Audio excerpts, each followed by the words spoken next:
भेसळखोरांचा निषेध करण्यासाठी आणि सर्वसामान्य माणसाचं आरोग्य अबाधित राखण्यासाठी IAS ऑफिसर सन्माननीय तुकारामजी मुंडे साहेब यांना पाठिंबा दर्शवण्यासाठी व्यासपीठावर आणि पुढे बसलेले सर्व पक्षीय राजकीय नेते, एक पक्ष सोडून आणि सगळे पदाधिकारी, खरं तर महाराष्ट्राच्या विधानसभेमध्ये ज्या ज्या आमदारांनी हा प्रश्न उपस्थित केला त्या आमदारांना सुरुवातीला आंबेगाव तालुक्याच्या वतीनं या सगळ्या आमदारांचं मी मनापासून अभिनंदन करतो. खरं तर 1999 सालापासून आमचा हा प्रदूषणाच्या विरोधात आणि भेसळीच्या विरोधामध्ये लढा सुरू आहे. अनेक पत्रकार बांधव जे आमच्या बरोबर होते, अनेक बांधवांनी बातम्या दिल्या, आमच्यासह त्यांना देखील त्रास भोगावा लागला. परंतु आता सर्वपक्षीय नेते मंडळी एकत्र आल्यानंतर आमचा गेली 25-30 वर्ष चाललेला हा लढा यापुढेही आता अतिशय प्रभावीपणाने चालेल अशी मला आता खात्री वाटायला लागलेली आहे. मला अतिशय वाईट वाटतं, या भेसळीचं केंद्र आंबेगाव तालुका. आपण बघताय की आंबेगाव तालुक्याची बदनामी ही पूर्ण देशामध्ये झाली. देशाच्या बाहेर जे लोक समाज माध्यम बघत असतात, आपली जी लोक परदेशामध्ये राहतात, या लोकांनी देखील त्या बातम्या बघितल्यानंतर अतिशय भयानक परिस्थिती, भयानक वास्तव या तालुक्यामध्ये असल्याची परिस्थिती बघितल्यानंतर शिरमेने मान खाली घालावं अशा प्रकारची परिस्थिती या तालुक्यामध्ये निर्माण झाली. खरं तर मागच्या नियोजनाच्या बैठकीमध्ये मार्केट यार्डमध्ये बैठक झाली, त्यावेळी आम्ही सांगितलं होतं सोशल मीडियाला आणि पत्रकारांना की या तालुक्याचे लोकप्रतिनिधी सन्माननीय दिलीप वळसे पाटील यांना आमची विनंती आहे की या भेसळीच्या संदर्भामध्ये तुम्ही लक्षवेधी सूचना मांडा आणि जे लोक यामध्ये सामील झालेले आहेत या सगळ्यांना कडक शासन करा, अशा प्रकारची आम्ही मागणी केलेली होती. परंतु ज्यावेळी विधानसभेमध्ये दिलीप वळसे पाटील यांचं आम्ही ऐकलं त्यावेळी त्यांनी तुकाराम मुंडे साहेबांना अजून एखाद्या खात्याची जबाबदारी द्या असं त्यांनी सांगितल्यानंतर FDA मधून त्यांना कमी करण्याचा डाव आहे की काय अशा प्रकारची शंका आमच्या मनामध्ये आली. मित्रांनो, मला अतिशय वाईट वाटतं की या भागामध्ये मगाशी उल्लेख झाला की मंचरची बदनामी करण्याचं षडयंत्र आहे. खरं तर मंचर ही अतिशय पवित्र भूमी आहे आणि या भूमीचं नाव दिल्लीच्या तख्तापर्यंत गाजवण्याचं काम ज्यांनी केलं, आमचे राजकीय गुरु स्वर्गीय माजी खासदार किसनरावजी बानखेले साहेब असतील, शिक्षक मतदारसंघातील आमदार माजी आदरणीय शिवाजीराव पाटील साहेब असतील आणि संत तुकाराम महाराजांचे पाऊल देखील या मंचर नगरीला लागलेले आहेत, पांडवांचे देखील पाऊल या मंचर नगरीला लागलेले आहेत. अशी ही पवित्र भूमी आणि छत्रपती शिवरायांच्या पदस्पर्शानं पावन झालेली ही भूमी आणि या भूमीचं पावित्र्य आज खऱ्या अर्थानं या भेसळीच्या निमित्तानं या बोक्यांनी घालवलेलं आहे असं म्हटलं तरी ते वावगं ठरणार नाही. मला 1999-2000 सालापासून आम्ही गोवर्धन डेअरी, मी नाव घेतो, पराग डेअरी आणि गोवर्धन डेअरीच्या विरुद्ध आम्ही आंदोलनं केली. पोल्युशन कंट्रोल बोर्डाच्या अधिकाऱ्याला आम्ही कोंडून घेतलं. 2001च्या माझ्याकडे बातम्या देखील आहेत. पण यांचे जे लाभार्थी आहेत, यांचे जे काही लोक आहेत, यांचे जे बगल बच्चे आहेत, या लोकांनी आम्हाला बदनाम करण्याचं काम केलं. त्याच्यामध्ये सचिन बांगर या ठिकाणी असेल, अवसरीमध्ये सगळं ते घाण पाणी कॅनॉलमधून जायचं. आता इंजिनिअरिंग कॉलेजच्या मागे त्या ठिकाणी साठवण केलेली आहे, पिंपळगावला जायचं. अरुण भाऊनी आता उल्लेख केले, त्यांच्या सख्या 2 बहिणी कॅन्सरने गेलेल्या आहेत. अवसरीत देखील कॅन्सरचे अनेक पेशंट आता आपल्याला आढळत आहेत. ही जी भेसळ आहे, ही भेसळ देखील अतिशय भयानक आहे. आणि तुम्हाला पहिलं प्रदूषित पाण्याचं मी सांगतो. प्रदूषित पाण्यामुळं त्यावेळी जे पाणी पर्क्युलेशन करून विहिरीला जायचं, अनेक विहिरीमधले मासे त्या ठिकाणी गेलेले होते.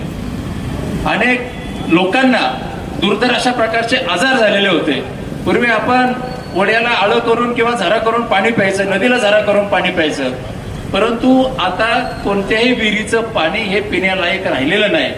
अगदी आरो प्लांट जरी झालेले आहेत तरी आरो प्लांटचं पाणी देखील हे अतिशय चांगलं आहे असं म्हणता येणार नाही. तुम्ही लॅबमध्ये जर चेक करून घेतलं तर अतिशय भयानक वास्तव आज आमच्या समोर आहे.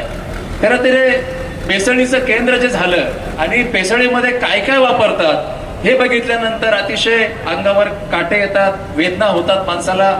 डिटर्जंट पावडर, शॅम्पू, डिटर्जंट पावडरच्या पाण्यामध्ये हात जर घातला तर हाताला सुरकुत्या पडतात आणि तेच जर दुधातून अगदी लहान मुलांच्या, गर्भवती महिलांच्या, वयस्कर लोकांच्या, अनेक लोकांच्या पोटामध्ये ते दूध जाऊन अनेक लोकांना आज कॅन्सर सारखे आजार झालेले आहेत. ही बाब अतिशय दुर्दैवी आहे आणि आंबेगाव तालुक्यामध्ये हे घडणं हे खरंच अतिशय आपल्यासाठी भूषणावं नाही.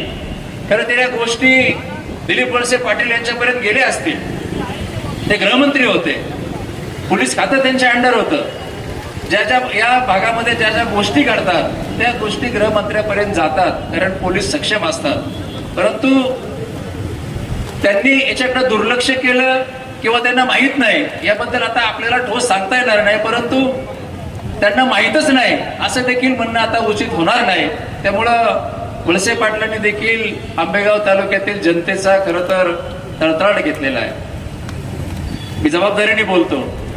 त्यांनी मंत्रिपद भोगली, त्यांना जी मंत्रिपदं मिळाली त्या मंत्रिपदाच्या काळामध्ये सर्वसामान्य जनतेला त्याचा फायदा झाला नाही. त्यांचे जे लाभार्थी आहेत त्या लाभार्थ्यांना त्यांचा फायदा झाला. जे विरोधक आहेत त्या विरोधकांना त्रास देण्याचं काम मंत्रिपदाच्या काळामध्ये त्यांनी केलं. मग कोणाला लाईट मिळू नये, कोणाला वेगळ्या वेगळ्या माध्यमातून त्रास द्यायचा, तुम्ही आमच्या पक्षामध्ये या, तुम्ही आमच्या मागे उभे राहा, नाहीतर आम्ही तुमच्यावर कारवाई करू, अशा प्रकारचा दुरुपयोग मंत्रिपदाच्या काळामध्ये त्यांनी केला. आणि हे नक्कीच ही गोष्ट अतिशय निषेधार्ह आहे. या ठिकाणी आमचे काही पत्रकार मित्र आहेत, ज्यावेळी निरगुड सरला कुटुंब नियोजनाच्या शस्त्रक्रिया झाल्या आणि ही बातमी पत्रकारांनी मीडियाला दाखवली, या पत्रकारांवर 353 गुन्हा दाखल झाला सरकारी कामात अडथळा आणला म्हणून. सगळ्या पत्रकारांच्या बरोबर आम्ही स्वतः विरोधी पक्ष नेत्यांना जाऊन भेटून आलो. पत्रकार आमचे मित्र गालातल्या गालात हसतात आहे, परंतु तुम्ही काळजी करू नका, तुम्हाला आम्ही एकटं सोडणार नाही, शेवटपर्यंत आम्ही तुमच्या मागे उभं राहू. त्या दिवशी आम्ही संजय राऊत साहेबांना देखील सांगितलं, बिबट्याच्या आंदोलनामध्ये जवळपास 1000-1500 लोक होती आणि या 1000-1500 लोकांमधून फक्त ठराविक लोक गुन्हे दाखल केले, तोंड बघून गुन्हे दाखल केले. आणि ही गोष्ट अतिशय वाईट आहे. मी वळसे पाटील आम्हाला एका कार्यक्रमात भेटले, म्हटलं साहेब तुम्ही एक चांगलं केलं नाही, तरी म्हटले मला वेळ मिळाला नाही तर मी अजून जाम केली असते. म्हणजे अशा पद्धतीनं जर तुम्ही तालुक्याचे लोकप्रतिनिधी काम करणार असाल तर हे लोकशाहीला भूषणावं नाही असं मला या ठिकाणी वाटतं. आमचा हा आंदोलनाचा लढा आमचा पहिल्यापासून जवळपास 25-30 वर्षापासून आमचा लढा राहिलेला आहे आणि जोपर्यंत आता या भेसळखोरांवर कारवाई होणार नाही तोपर्यंत आम्ही आता स्वस्थ बसणार नाही. या भेसळीमुळे ज्या ज्या लोकांना आपले प्राण गमवावे लागले, जे जे लोक कायमस्वरूपी अधू झालेले आहेत आणि ज्यांना प्राण गमवावे लागलेले आहेत, तर माझी सरकारला विनंती असणार आहे की या पोलीस प्रशासनाला विनंती असणार आहे की अशा लोकांवर तुम्ही सदोष मनुष्यवधाचा गुन्हा दाखल करा. आता तुकाराम मुंडे यांनी तर FIR दाखल केलेला आहे, माझ्याकडे FIR ची प्रत देखील आहे. आणि जो मुख्य आरोपी आहे संदीप लोढा, त्याला 2011 मध्ये एकाच आमच्या पत्रकार मित्रांनी नाव नाही सांगत मी, त्यांनीच मला दिलं हे सगळं, परत त्या बिचाऱ्याला त्रास व्हायचा. 2011 मध्ये तो निर्दोष सुटला आणि त्यानंतर देखील त्यांनी ह्या कारवाया चालू ठेवलेल्या आहेत. आणि आता देखील तुकाराम मुंडे साहेबांनी हे सगळं दाखल केलेलं आहे, FIR दाखल केलेलं आहे त्यांच्या खात्याने. आता त्यांच्या खात्याने FIR दाखल केल्यानंतर पुढचं काम पोलिसांचं आहे. आपल्या तालुक्यातले पोलीस, मंचरचे पोलीस चांगले आहे, 100% ते चांगला तपास करतील अशी मला खात्री वाटते. आंबेगाव तालुक्यामध्ये देखील यापूर्वी पोषण आहाराच्या माध्यमातून आदिवासी ज्या आश्रमशाळा आहेत त्या आश्रमशाळामध्ये दुधामध्ये आळ्या निघल्या, खिचडीमध्ये आळ्या निघल्या. अतिशय भयानक परिस्थिती, त्या ज्या ठिकाणी अन्नधान्य ठेवले त्याच्यामध्ये उंदराच्या लेंड्या, पाली सगळं आढळलं, तरी देखील शासनाने म्हणावा असं गंभीर कारवाई त्याच्यावर केली नाही. अंगणवाडीला जो पोषण आहार दिला जातो मित्रांनो, 8 शिट्ट्या केल्या तरी सुद्धा तो वाटाणा शिजत नाही आणि इतकी भयानक परिस्थिती आहे. त्या दिवशी ते सॅम्पल आम्ही घेऊन दाखवले, संजय राऊत साहेबांना दाखवले, त्याच्यामध्ये तर जे आहे ते घरी तर कोणी खाऊच शकत नाही. तुम्हाला आश्चर्य वाटेल ऐकावं, ही लोक घेऊन ते ओढ्याला टाकून देतात. जनावरं देखील ते पोषण आहार खात नाही. अशा प्रकारची वाईट परिस्थिती आज आंबेगाव तालुक्यामध्ये आहे. आता हे आंदोलन चालू असताना आमच्यावर निकम साहेबावर त्यांचे लोक आम्हाला ट्रोल करतात. यांचे जे भाड्याचे काय फडणवीस साहेबांच्या भाषेत टट्टू आहेत, ही लोक जी यांचे डॉबरमॅन आहेत, ही डॉबरमॅन आमच्यावर आगपाखड करतात. हे पैसे घेऊन मॅनेज झाले. पण अरे बेट्यांनो, आमच्या आंदोलनाकडे असणारं लक्ष विचलित करण्याचं कितीही तुम्ही काम केलं, अजिबात आम्ही आमच्या आंदोलन लक्ष आजूबाजूला विचलित करणार नाही. शेवटपर्यंत आम्ही हे आंदोलन तटीस देऊ, तडास देऊ, अशा प्रकारची या ठिकाणी तुम्हाला ग्वाही देतो. आणि पुन्हा एकदा मी आपल्या सगळ्यांना विनंती करतो की या पवित्र भूमी किंवा आपली भविष्य जी पिढी आहे ती पिढी बर्बाद करण्याचं काम या लोकांनी केलेलं आहे. त्याच्यामुळं यांना माफी करण्याच्या ते लायकीचे राहिलेले नाहीत. त्यामुळं आपल्या सगळ्या लोकांनी यापुढं एकत्र येऊन आंदोलनामध्ये सहभागी होऊन आपल्याला पुढच्या काळामध्ये आंदोलन अतिशय तीव्र करायचं आहे. जोपर्यंत या लोकांना शासन होत नाही, जोपर्यंत या भेसाळखोरांना फाशी होत नाही, तोपर्यंत आपलं आंदोलन थांबणार नाही. अशा प्रकारचे मी या ठिकाणी आपल्याला ग्वाही देतो आणि सगळ्यांचं मनापासून पुन्हा एकदा अभिनंदन करतो. आपण सगळेजण एवढ्या वेळ उन्हात बसून उन्हात तापलात तरी देखील आंदोलनामध्ये आपण शेवटपर्यंत उपस्थिती दाखवली. आपल्याला धन्यवाद देतो. आपल्या सगळ्या पत्रकार मित्रांनी आजपर्यंत अतिशय चांगलं काम केलेलं आहे. ह्या सगळ्या बातम्या आपण शेवटपर्यंत पोहोचवण्याचं काम केलं. त्यामुळे या आंदोलनाला खऱ्या अर्थानं यश आलेल्या आपल्या सगळ्या पत्रकार मित्रांचं मनापासून अभिनंदन करतो आणि 2 शब्द पुरे करतो. जय हिंद, जय महाराष्ट्र.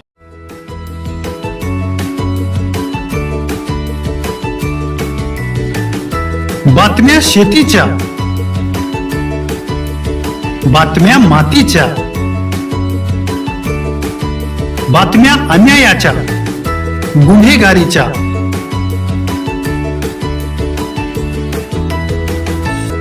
राजकारणाच्या आणि समाजकारणाच्या, शोषणाविरुद्ध बुलंद आवाज, जनसामान्यांच्या हुंकाराची गाज, सत्कार्याला प्रोत्साहन, दुष्कृत्याला अनुशासन, निर्भीड, निस्पृह, सडेतोड, बेधडक आणि रोखटोक म्हणजेच विघ्नहर टाइम्स. शोध बातमीचा, ध्यास सत्याचा. आपलं चॅनल, आपली बातमी. सबस्क्राईब तर कराच, पण बेल आयकॉनवर क्लिक करायलाही विसरू नका.